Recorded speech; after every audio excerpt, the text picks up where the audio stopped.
नमस्कार दोस्तों, राधे राधे, जय माता की। स्वागत है आपका आपके चैनल धार्मिक उपाय में।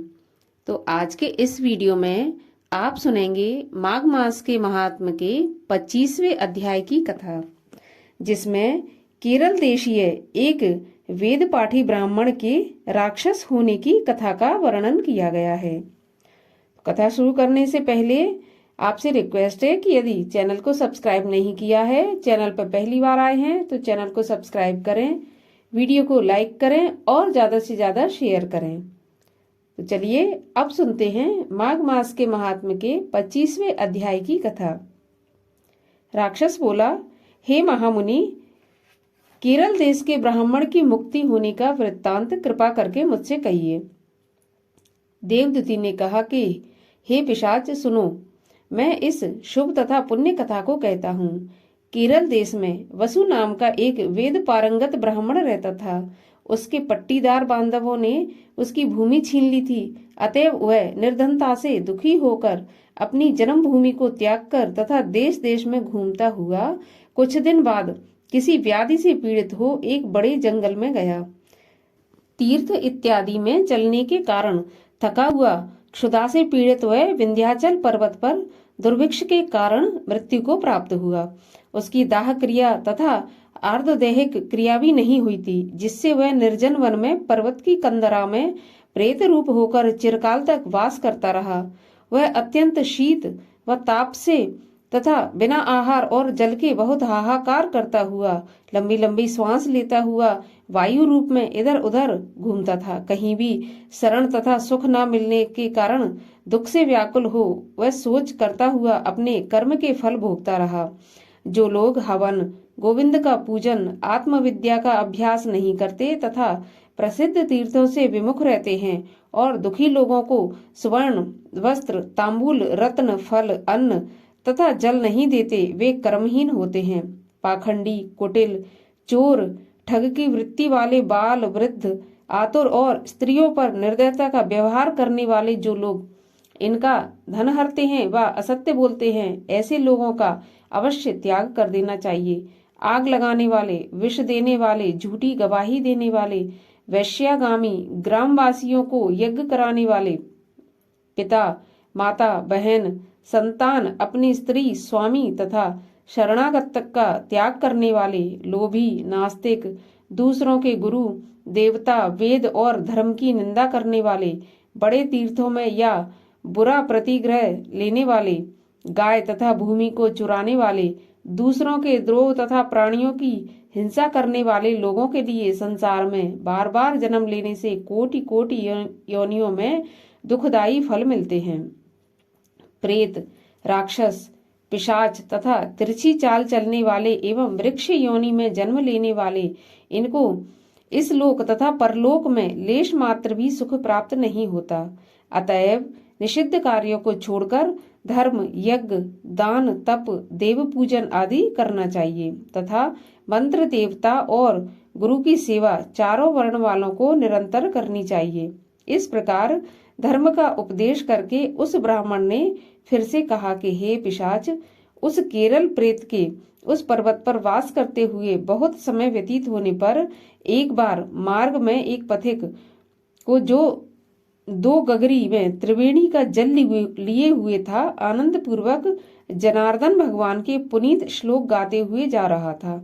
उसे देखकर प्रेत ने एकाएक उसका मार्ग रोककर तथा अपना रूप उसको दिखलाकर कहा, तुम डरो मत। हे उत्तम कार्पटेक, मैं तुम्हारी गगरी का पानी पीना चाहता हूँ। यदि तुम मुझे पानी न पिलाओगे तो मेरे प्राण निश्चय ही चले जाएंगे। देवदूती बोले, ऐसा प्रेत का वचन सुनकर उस राहगीर ने आश्चर्य से कहा, हे महाकृष्ण, दुर्बल, मुरझाए हुए, नग्न रूप, मृत्यु के इच्छुक, कुरूप, डरावने रूप वाले, धूम्रकाय, भयंकर चंचल नेत्र वाले तुम कौन हो, जो पैरों से पृथ्वी का स्पर्श नहीं करते तथा तुम्हारी बाहें और उदर मांस रहित हैं। पथिक के ऐसे वचन सुनकर प्रेत ने कहा, हे धर्मनिष्ठ, जिस कारण मैं ऐसी दशा को प्राप्त हुआ हूँ उसका कारण सुनो। मैं लोभी, मलिन, क्रिया रहित ब्राह्मण था। सदा दूसरे के अन्न से पनपता और अकेला ही मिठाई आदि खाता था। कभी दूसरे के दुख से दुखी नहीं हुआ और न कभी एक ग्रास की भिक्षा दान दी, न 4 ग्रास की पुष्कल और न 4 पुष्कल का हंतकार दिया। मैंने कभी वैश्वदेव नहीं किया, न बाहर बलि फेंका, न प्यासों को कभी जल पिलाया, न कभी पितरों का श्राद्ध किया, न तर्पण किया, न कभी देवताओं को पूजा, न कभी ब्राह्मणों को छाता, जूता, जल का बर्तन, पान और औषधि का दान किया, न किसी अतिथि का सत्कार किया, न कभी अंधे, वृद्ध, अनाथ और दीनों को अन्न जल आदि से संतुष्ट किया, न कभी गौ ग्रास दिया, न कभी किसी रोगी को मुक्त किया, न अग्नि में कोई हवन किया। मेरे समान तिल का दान लेने वाला भी संसार में दूसरा कोई नहीं होगा। व्यतिपात में स्वर्णदान, संक्रांति तथा सूर्य और चंद्र ग्रहण में भी कुछ दान नहीं किया। दूसरे सब पर्वों में, कार्तिक मास की मुख्य तिथियों में, पितृपक्ष तथा माघ आदि में, मनवा आदि तिथियों में ब्राह्मणों की संतुष्टि के लिए कुछ भी दान नहीं किया था। कार्तिक में मैंने तिल के तेल सहित दीपदान भी नहीं किया। माघ मास में मैंने रूप, सौभाग्य तथा कामना का देने वाला स्नान भी नहीं किया। पौष और माघ में स्नान करने वालों को जाड़ा लगने पर तापने के निमित्त लकड़ी आदि देकर उनको अग्नि से कभी नहीं तपाया, न कभी शीत से ठिठुरते लोगों को वस्त्र आदि दिए, न वैशाख इत्यादि महीनों में किसी को ठंडा पानी पिलाया, न पीपल तथा बरगद के पेड़ लगाए, न कभी किसी प्राणी को बंधन से छुड़ाया और न कभी मृत्यु से डरने वाले किसी शरणागत की रक्षा की। न कभी 3 रात तक एकादशी का उपवास करके मधुसूदन भगवान को तृप्त किया।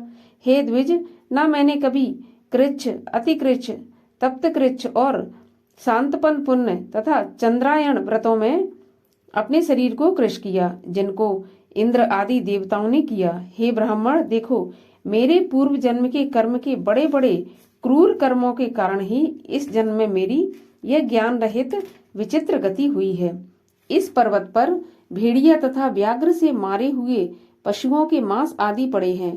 तोते इत्यादि से खाए गए फल, नाना प्रकार से सुंदर सुगंधित रस भरे मुलायम एवं मीठे खाने योग्य बहुतेरे फल तथा फूल भी हैं। सर्वत्र स्तोत्र और झरने आदि के मधुर जल भी हैं, जो सब पदार्थ सहज ही में इस पर्वत पर मिल जाते हैं, परंतु देव की इच्छा न होने के कारण मैं कुछ भी नहीं खा सकता। सर्प की तरह केवल हवा पीकर ही जीता हूँ। बल, बुद्धि, मंत्र, पुरुषार्थ, विक्रम, सहायता आदि कर्मों से मनुष्य सर्वदा अलभ्य वस्तु को प्राप्त नहीं करता। लाभ, हानि, सुख, दुख, विवाह, मृत्यु, जीवन, भोग, रोग तथा वियोग में केवल भाग्य ही कारण होता है। कुरूप, अकुलीन, मूर्ख, कुकर्मी, निंदित, शूर, पराक्रमहीन, काने, लूले, गंजे, रोगी, नीतिहीन, निर्गुण तथा नपुंसक मनुष्य भाग्य से ही राज्य पर बैठते हैं। जिन्होंने तिल, गाय, स्वर्ण, वस्त्र, घर, 8 वर्ष की कन्या, पृथ्वी, शैया, आसन, तांबूल, मंदिर, धन, भोजन सामग्री, चंदन तथा अगर आदि का दान किया है। वन मार्ग में, पर्वत के अगले भाग में, ग्राम अथवा नगर में ऐसे भाग्यशाली पुरुषों के भोग यत्न पूर्वक आगे आगे जाते हैं। इस पर्वत पर और भी बड़े बड़े बलवान पिशाच, पिशाची तथा भयंकर राक्षस हैं, जिनमें से कभी कोई कहीं पर वन में घूमते हुए अपने कर्म के अनुसार अन्न जल प्राप्त करते हैं। ऐसा सुनकर आपको भय नहीं होना चाहिए, क्योंकि आप वैष्णव भक्त हो। धर्मिष्ठ लोगों की पवित्रता ही उनकी रक्षा करती है, उनको कोई पीड़ा नहीं दे सकता। ग्रह, नक्षत्र तथा देवता लोग पवित्रता की सर्वदा रक्षा करते हैं। ये सब राक्षस गोविंद के पवित्र भक्त आपकी ओर देख भी नहीं सकते।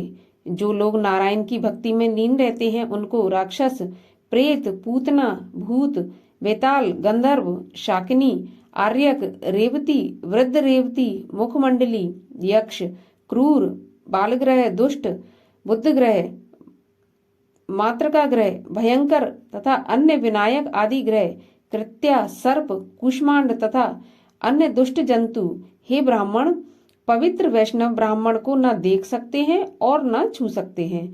पवित्र की सब प्राणी रक्षा करते हैं। जिसकी जिह्वा पर भगवान का नाम रहता है, हृदय में धर्म ग्रंथ रहते हो, उनको कहीं भी कोई भय नहीं रहता। हे ब्राह्मण, मैं इस प्रकार अपने कर्मों का फल यहाँ भोग रहा हूँ।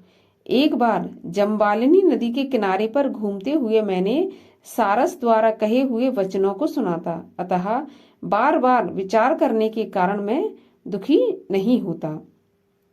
इस प्रकार से 25वां अध्याय भी समाप्त होता है और मैं मिलती हूँ आपसे अब अगले वीडियो में 26वें अध्याय के साथ।